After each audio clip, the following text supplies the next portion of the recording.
So there's a massive update to the Amouranth story, ladies and gentlemen. As you guys know, last year, a bit of a viral thread came out from Amouranth where she was talking about her stalker from Estonia, Europe, who came to her apartment. That's what he was trying to do. Well, he was trying to do that, yeah. And he got, completely, everybody saw it on stream. This was like a massive story back then. Like one of the biggest, we've seen Twitch streamers have like crazy stalkers, people trying to meet them IRL. But this story last year was like pretty fucking huge because it was happening to one of the biggest, of course, female content creators on Twitch, Amouranth, queen of the bathtub streams, the very controversial hot tub, all the degeneracy on Twitch. Well, she was also subject to some of the most high profile and wild stalking that most streamers haven't experienced. Now, there's an update to this story, but before we get into that, because this is like almost a year old now, we are going to read her original thread just to give context to the story. But honestly, I am going to laugh because it does reach levels of like just ridiculousness that are You like, just can't help but holy laugh at shit. it. Yeah, it's just like, wow. But this is, of course, not condoning any stalking. Don't go to a creator's house. Anyway, this is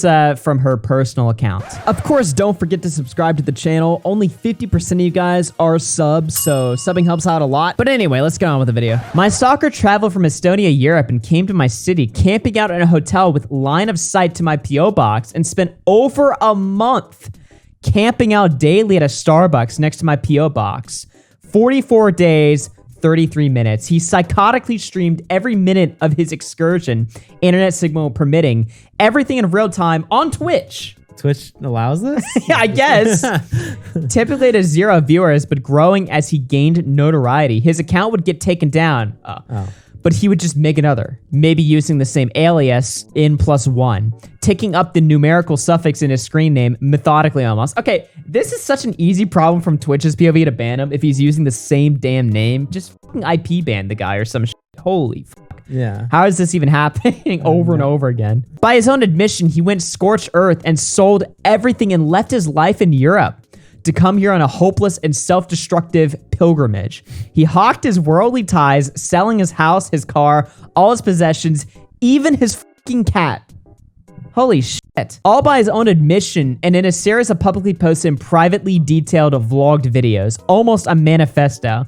The only thing he brought with him other than his phone and the clothes on his back was a saxophone and a change of clothes, formal attire.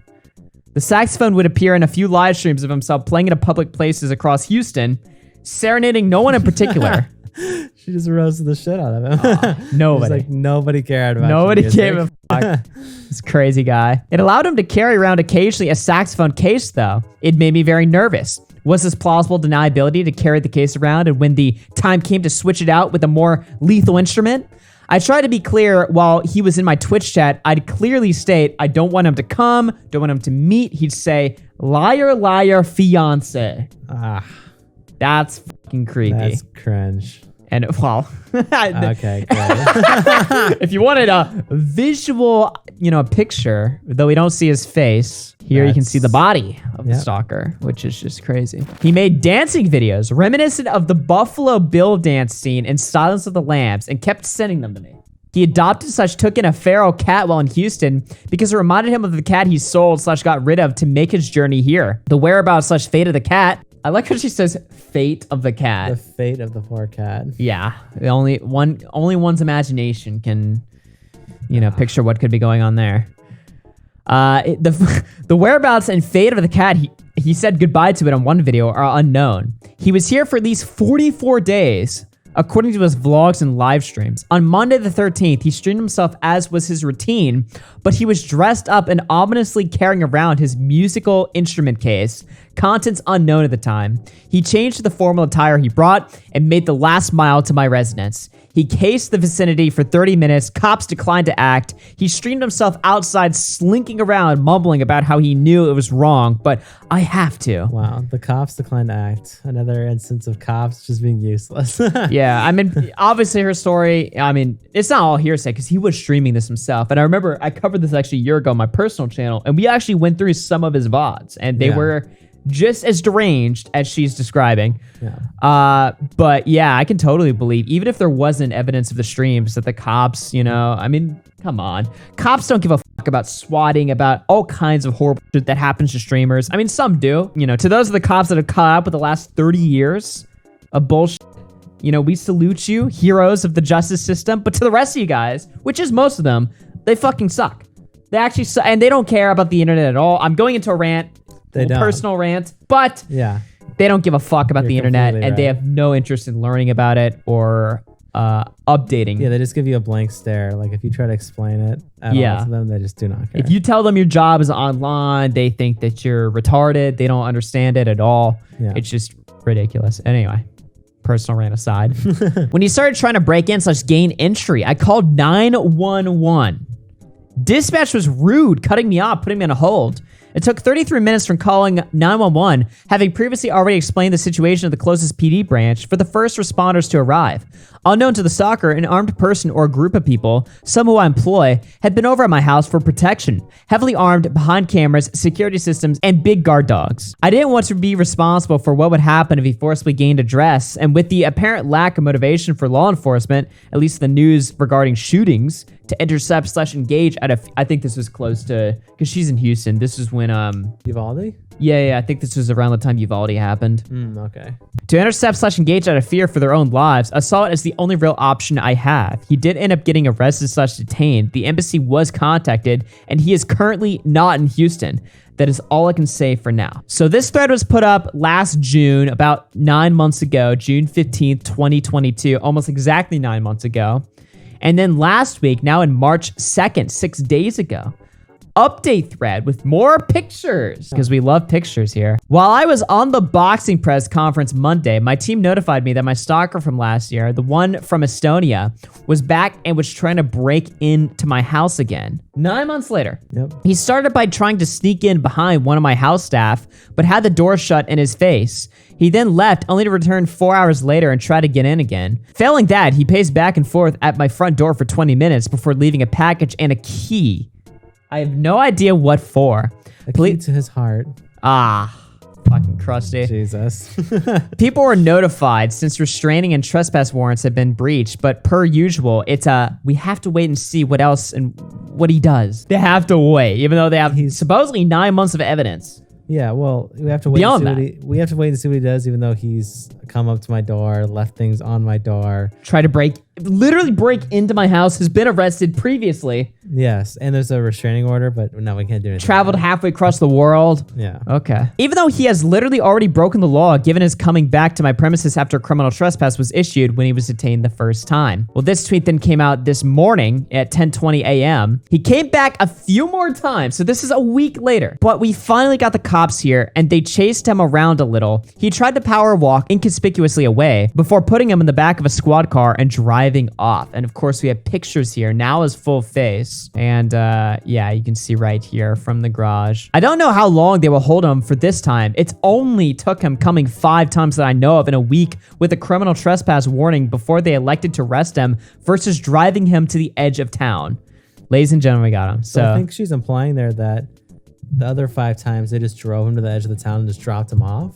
Is that what she's trying to say? Like this, only at the 5th time did they finally decide to arrest him and not just like drive him to the edge of town and drop him. Yeah. That's insane. So just drive him to the to the end of Houston and then leave him there, and then he just keeps coming back, and they did that 4 times. See, the thing about, okay, going back to swatting, for instance, like police officers and SWAT teams, they are legally required to like bust into your house. Like they are they have to do that, right? Yeah. But stuff like this, like, are they legal? Why can they not just arrest him? I don't understand that. Yeah, like what are they waiting on? Do they not have like precedents to do it? I mean, he's on the residence. He's gone back multiple times. There's a criminal trespass. There's tons of evidence against him. What are they waiting on? Do they think there's a lawsuit that if they arrest him, he's going to be like unlawful arrest? I don't even understand this. What is he there for? Because the only thing I feel like the only way you can make that argument is if he has something else in the very general area that he could have like a reason to be there. Right. Like if he's like, you're unlawfully arresting me because my sister lives 2 houses down and I'm going to see her. It's like, well, I don't think he has anything around Houston at all that he's doing. No. He's completely abandoned his home country. Well, he's streaming himself. I mean, a year ago, he's streaming himself performing to nobody. Well, he's not here on a performance. He couldn't even be like, oh, I'm here to perform my saxophone at an event. There's just no possible benefit of the doubt whatsoever. Yeah. Now, Amouranth, of course, you know, she did have another big high-profile scandal last year where she claimed that her ex-husband was abusive, was controlling her accounts and controlling her money. And while most people, of course, took her side for that, you know, some people did call into suspicion, call into doubt her story, notably big big streamer, Destiny. And then even a few months later, when nobody else was talking about it, Destiny would go on his stream and basically say that, you know, though he has no evidence that she lied about that specific situation, it seems more or less likely that he was correct on this. I think most people realize, or they might not yet, but time will tell. I am correct on my Amouranth comments. Time will tell, and it has been. Oh, fuck. And there was talk in here, but as long as my name's not attached to it, like everybody kind of has, or it seems like people are kind of having the opinion. I'm not gonna be able to find it. Fuck, where was it? $5. So this is a massive scheme by the husband to generate even more money from her fans. 67 upvotes. 100% called it on the first day. Got absolutely roasted, but it doesn't make any sense at all. 100% a publicity stunt. Her OnlyFans subs boosted her channel spike massively. It's a disgusting lurch for more money. Harsh. Yeah. True. It was. It was. Yeah, so he has the you know, more controversial take where he's like, it's totally fake. There's nothing real about it. Right. And he does back it up a little later. I'll sprinkle a clip in there. Yeah. But, you know, I will say this. It is interesting because he was the only big name streamer to express doubt. I mean, there's plenty of people on Reddit, obviously, but like he was the only streamer willing to like put like a voice and an image behind his suspicion on her claims there. And he's also the only person to, you know, stand by it. I think other than like Keemstar maybe. But we all know if Keemstar gives like a take on Amouranth, nobody wants to hear that shit. No. Nobody wants to hear that. Yeah, I mean, I think his whole point was like, we haven't seen any other evidence of it besides like one phone call. He's like, there's nothing beyond just the day, and then we just shut up and never talked about it again or whatever. So you think it was all fake?